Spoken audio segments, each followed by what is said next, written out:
Entonces vamos a compartir de nuevo. Entonces, vamos ahora a utilizar el test de Brusco-Gottfried. Entonces nos vamos al modelo. Uy, no me digan que lo cerré. Si lo cerré. ¿Por qué lo cerré? Bueno, vamos a tener que correrlo otra vez. A ver, salvo que esté acá.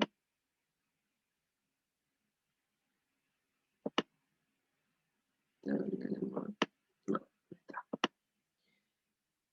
Bueno, lo voy a correr otra vez. Era, habíamos dicho que inventarios respecto de las ventas. Ya está. Le damos a aceptar. Y acá estamos. Acá está el de Durbin-Watson. Y ahora vamos con el test de Gottfried. De Bruce. De Bruce Gottfried. Bueno, entonces, venimos a contrastes, vamos a autocorrelación y hacemos clic en autocorrelación. Y acá es donde yo le voy a pedir la cantidad de retardos que tiene que tener en consideración el test, ¿sí? ¿Cuántos retardos? Bueno, probemos primero con 2. Le damos a aceptar. Y con 2 me dice, fíjate que si vos querés explicar el nivel de inventarios yéndote 2 periodos atrás, estos no son significativos. Este quedó ahí, tampoco es significativo según este test, ¿no? Los del periodo inmediato anterior tampoco son significativos a partir de este test, ¿sí? Para explicar el nivel de inventarios. Bueno, ¿y qué pasa si le pido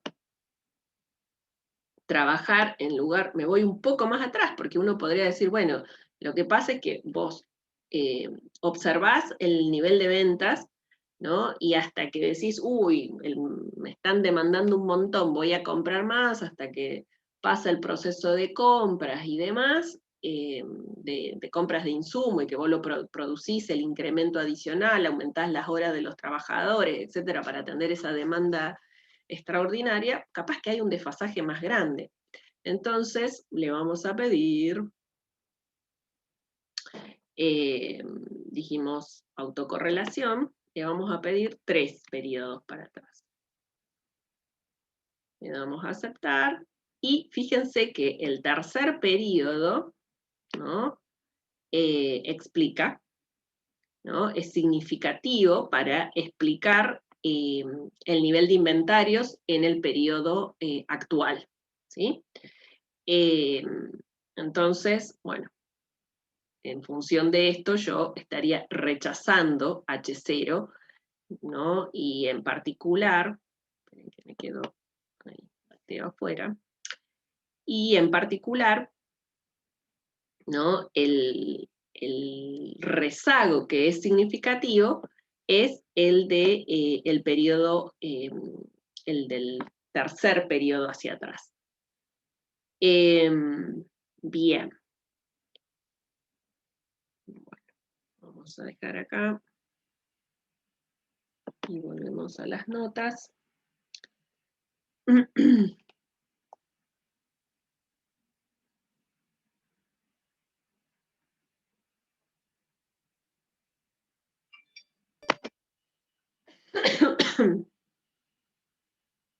Bueno, en realidad lo que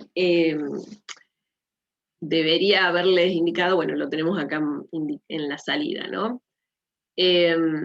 Porque cuando pedimos el test de autocorrelación, en realidad nos está sacando, fíjense, 3 estadísticos de contraste, ¿sí? El de Youngbox, el de Bruce-Gottfried, que es el que está acá en el medio de la salida, ¿sí? Es el de Bruce-Gottfried. Y tenemos otro más. Entonces, nosotros lo que tenemos que evaluar, ¿no?, es el de Bruce-Gottfried. Entonces, en el caso del estadístico de ¿dónde está? Fíjense cómo el valor que toma acá, el p-valor, para dos rezagos, rezago 1, rezago 2, es no significativo, ¿sí? En cambio, cuando trabajamos con rezago 1, rezago 2, rezago 3, ¿no? El rezago 3 es el que es significativo, ¿no? Y el p-valor del estadístico de Bruce-Gottfried, resulta significativo al nivel del 5%. Bueno, este también es otro test muy conocido, por eso lo tenemos acá en la salida, el de Youngbox, pero bueno, no está en el programa, así que no lo vamos a ver.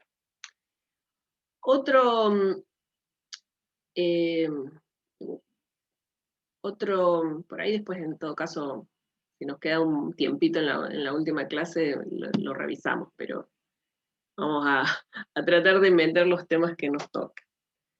Bueno, y otra prueba que se puede utilizar es la prueba de las rachas. Esta es bastante sencilla de entender, ¿no?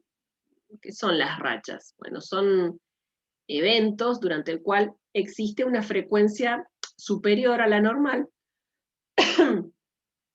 de sucesos favorables desfavorables o similares. Entonces, en definitiva, una racha es una secuencia de observaciones similares expresado como una serie continua de uno o más símbolos. Entonces, yo acá tengo un ejemplo, ¿no?, que trabaja el libro de Gujarati. Estos son los residuos me parece que eran de algún tipo de remuneración, que están explicados en función del tiempo, y esto es el comportamiento que tiene el residuo. ¿Y qué estoy observando? Y bueno, que tiene una racha negativa, ¿no? Tiene un periodo en el cual los residuos presentan valores negativos,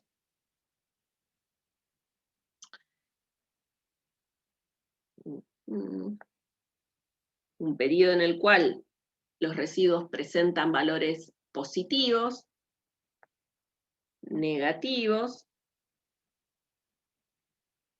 positivos y otra vez negativos, ¿sí? Entonces, eso estamos viendo que en definitiva acá los residuos en la primera racha, ¿no?, toman signo negativo, negativo, negativo, negativo, y después pasan a ser positivos, positivos, positivos, después otra vez negativos, negativo, negativo, negativo, positivo, positivo, negativo, negativo.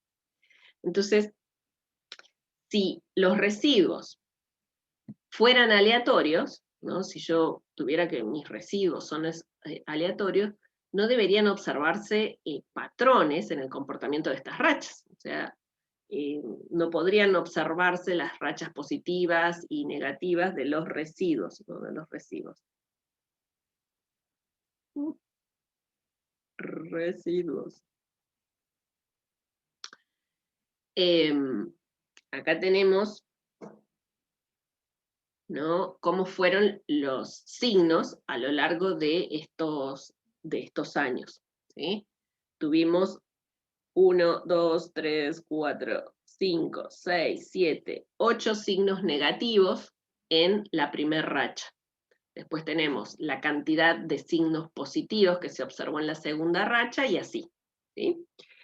Entonces, la pregunta detrás de este test es si son muchas o muy pocas estas 5 rachas que estamos observando, son muchas o muy pocas para las 46 observaciones que se tiene, o sea, para los 46 años que tenemos disponibles, las 46 observaciones, si son muchas o pocas, en comparación con el número de rachas, como escribí rápido, escribí cualquier cosa, de rachas esperadas en una sucesión de 46 observaciones estrictamente aleatorias. O sea, este comportamiento que yo observo de 5 rachas en 46 observaciones, si lo comparo con lo que esperaría observar, o sea, con el número de rachas que esperaría observar en una sucesión de 46 observaciones aleatorias, esa diferencia, ¿es significativa o no? Entonces, ¿qué es lo que uno debería concluir? Bueno, si hay muchas, ¿no? Si hay muchas rachas,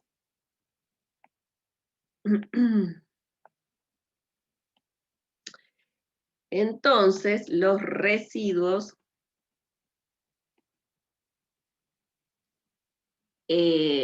cambian de signo frecuentemente. Si tenemos muchas rachas, ¿no? Miramos acá, ¿no? Si yo tengo muchas rachas, los residuos me van a ir cambiando de signo frecuentemente. Y eso sería un indicio de que hay una correlación serial negativa.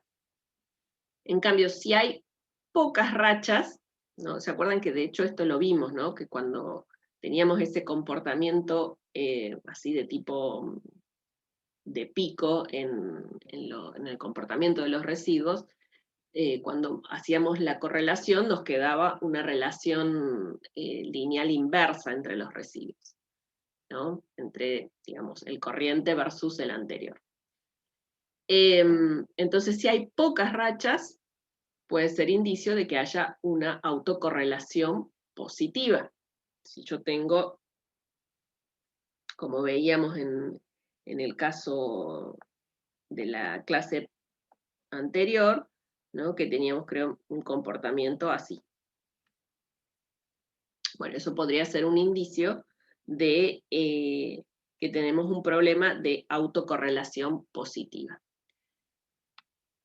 Entonces, ¿cómo trabaja este test? Es bastante sencillo. Primero, identifica el número total de observaciones, ¿no? Que en nuestro caso el número total de observaciones es 46. Después, identifica el número de símbolos positivos, es decir, el número de residuos positivos. Después identifica el número de símbolos negativos, esto es, los residuos que resultaron negativos, y luego identifica el número de las rachas, cuántas rachas se observaron. Entonces, si uno puede suponer que los residuos son independientes, y además que N1 es mayor a 10 y N2 es mayor a 10, entonces el número de rachas está asintóticamente normalmente distribuido, ¿no? O sea, el número de rachas se distribuye normal, con media, esperanza de las rachas, y desvío o varianza, sigma cuadrado de las rachas. Bueno, ¿cómo se calcula la esperanza de las rachas? Se calcula haciendo 2 por N1 por N2, dividido el N total, más 1. Y en el caso de la varianza de las rachas, esta se calcula como 2 por el producto de N1 por N2, por 2 menos el producto de N1 por N2, menos el total, dividido el total al cuadrado por N menos 1, o sea, el total menos 1. Entonces, si yo planteo la hipótesis de que hay aleatoriedad de las rachas, o sea, mi hipótesis es que las rachas son aleatorias. Si las rachas son aleatorias, pues no tengo autocorrelación. Siendo esto así, y si las rachas se distribuyen normal, tranquilamente puedo generar un intervalo, ¿no? Para el valor de las rachas de la siguiente manera. Vamos a tener el valor medio de las rachas observado, más menos para el límite inferior, 1,96 por el desvío de las rachas, ¿sí? Y para el caso del nivel superior sería más 1,96 el desvío de las rachas. Entonces, tal que esa probabilidad sea igual a 0,95. Entonces, ¿cuál es la regla de decisión en este caso? Bueno, no rechazo H0 a un 95% de confianza, ¿no? Si el valor observado de las rachas,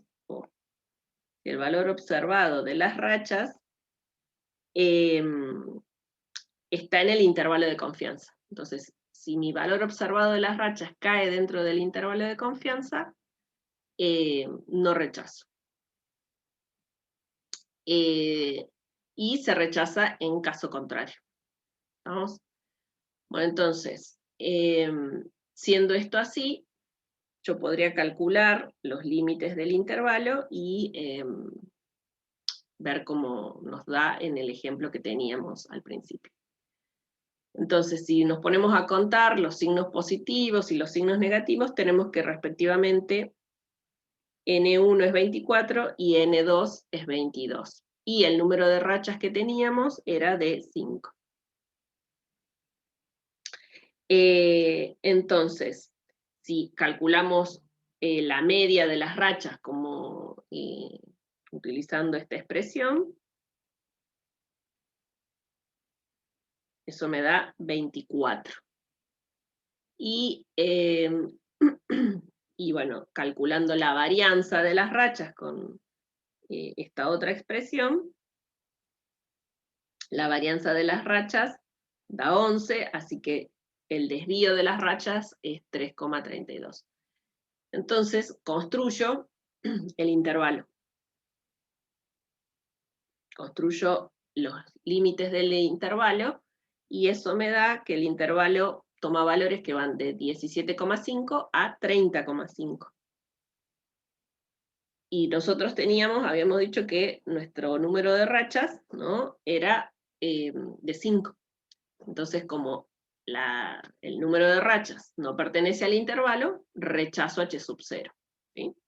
Si el número de rachas hubiera estado dentro de ese intervalo, eso sería indicio de que el comportamiento de las rachas es aleatorio.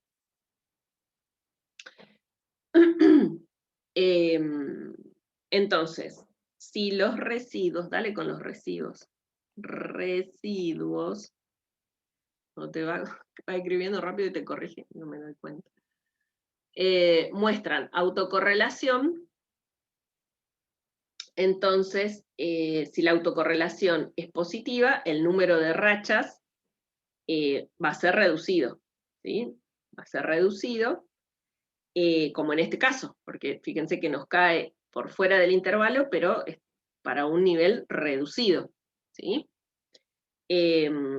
Entonces, si existe autocorrelación negativa, el número de rachas me va a dar por encima del intervalo, ¿sí? Un valor, qué sé yo, 40, por encima de ese intervalo. Bien, así que de esta manera se puede contrastar, es un poco más, en realidad me parece que es un poquito más laborioso, pero de esta manera también se puede llegar a contrastar si hay o no un problema de autocorrelación. Pero bueno, acá vos te tenés que poner a armar el gráfico de los residuos, ¿no?, en relación al tiempo, y ver si hay o no un comportamiento aleatorio de estos, o no. Bien, Bueno, entonces hasta aquí tenemos ya en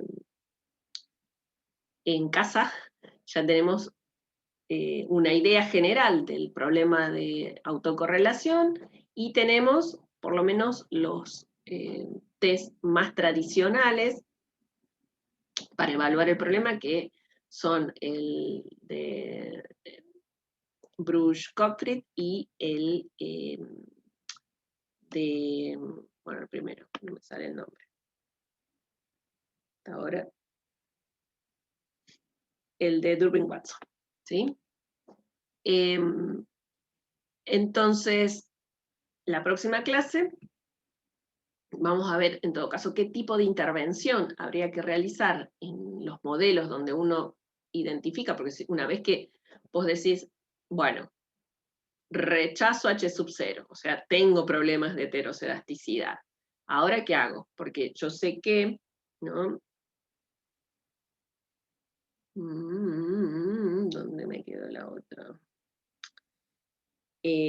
Yo sé que si tengo problemas de autocorrelación, o sea, si no se verifica el supuesto de autocorrelación, los betas que obtengo a partir del método de mínimos cuadrados ordinarios van a ser lineales y van a ser también insesgados, pero ya no van a ser eficientes, ¿sí? Entonces estaríamos incumpliendo el teorema de Gauss-Markov si presenta autocorrelación y yo insisto en correr el modelo de mínimos cuadrados ordinarios. Entonces, bueno, vamos a tener que acudir a alguna transformación o algún procedimiento para corregir este problema, ¿no? De que ya no vamos a estar trabajando con una varianza mínima para